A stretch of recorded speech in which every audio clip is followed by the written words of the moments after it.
Hola a todos, en este video vamos a hablar sobre la fisioterapia en el tratamiento de las luxaciones. Bueno, primero hay que definir qué es una luxación. Es la separación total y estable de una articulación, va a ser la pérdida de congruencia articular. Em, Siendo estrictos en la definición, sí debe de haber esta pérdida de congruencia articular.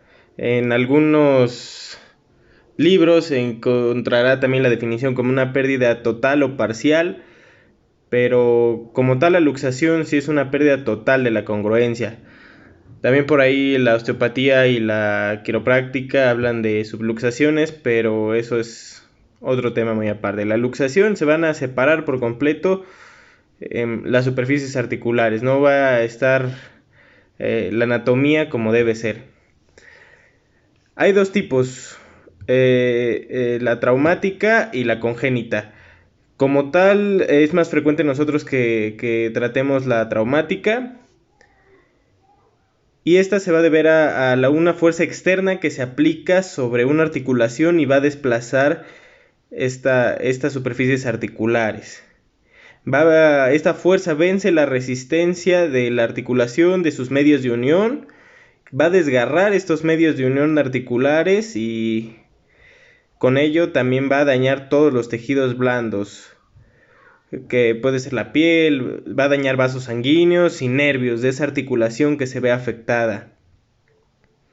¿Y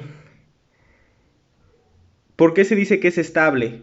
Porque si bien la articulación va a estar luxada, pero normalmente los medios de unión todavía siguen ejerciendo cierta tensión y van a mantener estable esa articulación, no se va a mover con tanta libertad. ¿Por qué se va a ocasionar esta luxación? Tiene varias causas, pero la principal es una precaria contención.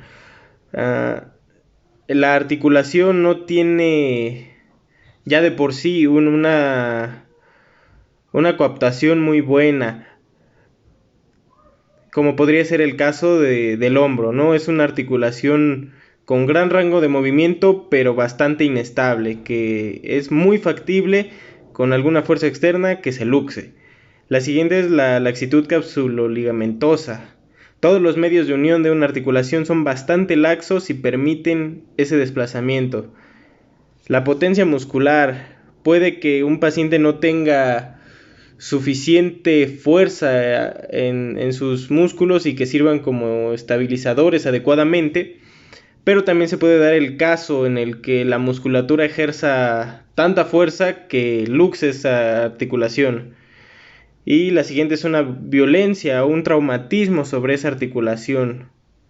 Vamos a ver después que cada articulación tiene un mecanismo lesivo específico para producir las luxaciones. Es una patología que tiene alta incidencia para los servicios de emergencias. Es más frecuente en hombres en edad laboral de los 15 a los 24 años y en pacientes geriátricos de más de 90 años. En estos últimos se debe principalmente a caídas, accidentes. Las articulaciones que más afectan es la articulación glenohumeral, las articulaciones interfalángicas por tantas actividades que se realizan con las manos, las metacarpofalángicas y la rótula, que con el síndrome patelofemoral tiende a lateralizarse. ¿Cuáles son los signos y síntomas de una luxación? El primero es el dolor intenso, la deformidad, la pérdida de alineación de esta articulación. Vamos a poder nosotros observar claramente cómo hay algo que no está en su lugar. Una impotencia funcional, el paciente no va a poder mover esa articulación y en algunos casos se va a formar rápidamente un edema. Depende del mecanismo de lesión, muy probablemente el paciente refiera eh, un dolor brusco o no, puede que ni siquiera sientan cuando se luxa, pero normalmente lo asocian con una crepitación, un chasquido de esa articulación en el mecanismo lesivo. Puede haber, depende de la articulación y la fuerza del traumatismo, alguna lesión de todos los tejidos adyacentes. y esta patología requiere una reducción precoz. ¿Qué es la reducción? Es la técnica por la cual se va a regresar esas superficies articulares a su posición normal. El tratamiento médico.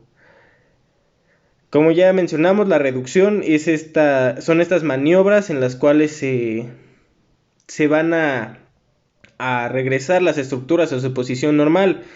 Consta de dos fases. La tracción es una parte de esta técnica en la cual se va a traccionar principalmente el hueso distal, y la recolocación implica volver a alinear estos segmentos, ¿vale?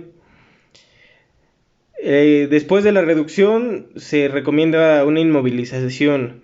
Es variable, depende la severidad y la articulación, pero se recomienda 3 semanas de inmovilización. Esto para permitir que todos los tejidos dañados de esa articulación se reparen apropiadamente. ¿Cómo vamos a explorar nosotros como fisioterapeutas? Primero debemos hacer una anamnesis a nuestro paciente, conocer qué estaba haciendo, a qué se dedica, cuál fue el mecanismo lesivo, inspección visual a nuestro paciente, si se aprecia una deformidad, si está muy edematizado, si puede haber probables lesiones en los tejidos blandos. Después valorar el rango de movimiento siempre y cuando sea posible, ¿no? Si nuestro paciente está inmovilizado, hay ocasiones en las que no va a ser posible. Una vez dado de alta de la inmovilización, podemos valorar rangos de movimiento para ver qué tanto se afectó esa articulación. Valorar la función muscular, no solo de la articulación implicada, sino de todas las articulaciones adyacentes y que se pudieron ver afectadas por el reposo. Y podemos realizar algunas pruebas específicas para saber el estado de esa articulación. También debemos de coordinarnos con el equipo multidisciplinario para establecer si esa luxación puede ser recidivante, si puede volver a ocurrir, y también considerar eso para planear adecuadamente nuestro plan de tratamiento. Y cualquier complicación que pueda existir tras esa luxación. Valorar también la función sensitiva y motora, sobre todo distalmente. Por ejemplo, en una luxación de codo se puede ver comprometido vasos y nervios. El nervio cubital se puede comprimir o lesionar en las superficies óseas y presentarnos, aparte de la luxación, un compromiso nervioso, ¿vale? Como estudios de imagen, se puede solicitar una radiografía en la cual se va a ver claramente la pérdida de congruencia articular, y se pueden también valorar la existencia de posibles fracturas, ya sea desplazadas o no desplazadas. Vale. Hay algunos casos y estudios, sobre todo en atletas de alto rendimiento, en los cuales se lleva a cabo una rehabilitación sin inmovilización. ¿Qué quiere decir esto? Que nuestro paciente se luxa y casi inmediatamente se va a iniciar un programa de terapia física y fortalecimiento. Esto disminuye el tiempo de recuperación. En este programa los pacientes tienen una recuperación del 90% en 10 días. Esto es muy importante en nuestros atletas de alto rendimiento, ya que no se puede perder tanto tiempo inmovilizándolos prolongadamente. ¿Qué complicaciones puede tener una luxación? Las complicaciones son específicas para cada estructura. En el codo, lo más común es la rigidez y la miositis osificante. En el hombro, la rigidez, ya que es una estructura, una articulación con gran rango de movimiento, tiende a esta rigidez articular, y es muy probable que los medios de unión se lesionen y sea recidivante, que cada rato este paciente esté sufriendo una luxación. Incluso hay algunos pacientes que voluntariamente pueden luxar y reducirse ellos mismos el hombro. En los dedos también se tiende a una rigidez articular.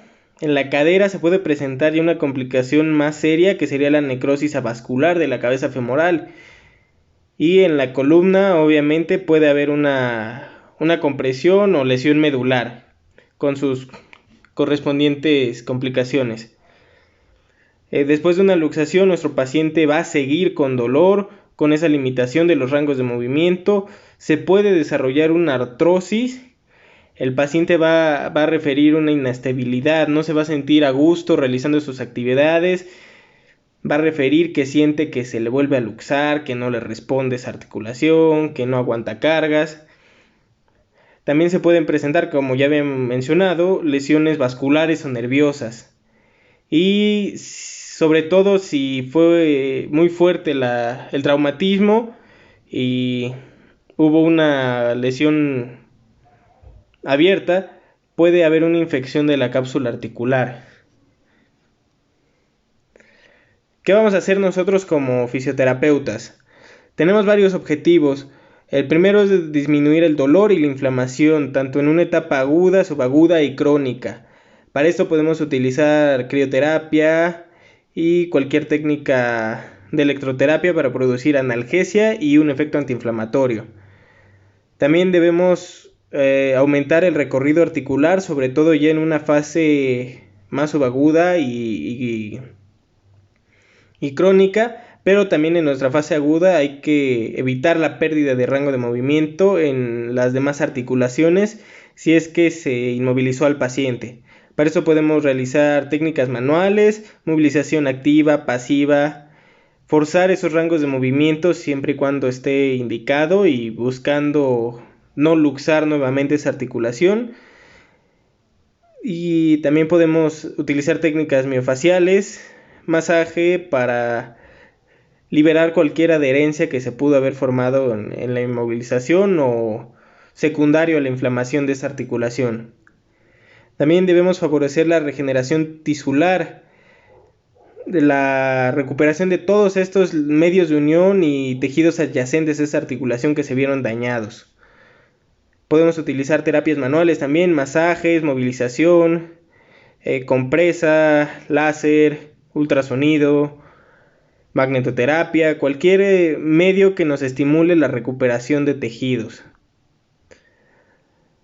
Sobre todo en una fase más subaguda y crónica, favorecer la reeducación propioceptiva de esa articulación y de toda la extremidad.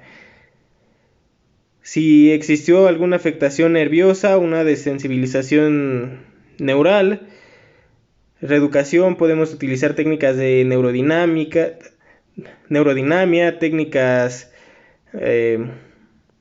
con texturas para favorecer la recuperación de ese tejido nervioso. Nuestro objetivo, tal vez el más importante, después es lograr de nuevo esa estabilidad articular, que nuestro paciente pueda realizar todas sus actividades y reducir a lo máximo el riesgo de una recidiva de esta luxación. Por lo cual debemos fortalecer esos músculos, lograr un buen control motor de todos los músculos de esa articulación para que puedan estabilizar correctamente. Se pueden utilizar ejercicios de resistencia progresiva, ejercicios específicos para cada articulación y buscando la funcionalidad del paciente. Se puede utilizar el biofeedback cuando se perdió también esta habilidad del control motor, y es algo común en las luxaciones que el paciente dice que no sabe cómo contraer sus músculos,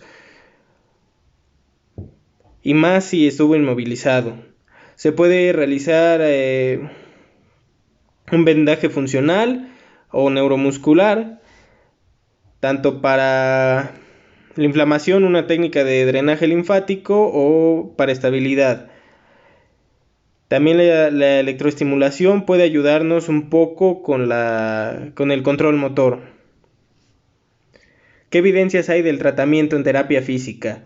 El ejercicio es indispensable para favorecer esta estabilidad articular. Los ejercicios de propiocepción de igual manera. El biofeedback, como se mencionó anteriormente, para favorecer ese control motor. Y un programa de readaptación funcional en el cual se le va a enseñar de nuevo a nuestro paciente a controlar su articulación en actividades más funcionales, más relacionadas a su actividad previa. Esto también se utiliza en deportistas, pero debe aplicarse en cualquier paciente, muy específico a su ocupación y a lo que él necesite. También hay evidencia sobre el vendaje neuromuscular que dice que nos ayuda a mejorar esta estabilidad articular, probablemente por el input sensitivo y propioceptivo que nos proporciona el vendaje neuromuscular. Pero a pesar de todas las recomendaciones, debemos recordar que debemos de tratar a nuestro paciente según sus características específicas para obtener el mejor resultado posible, tanto del paciente como de la patología en específico, la articulación que tuvo, el tipo de tratamiento, etcétera.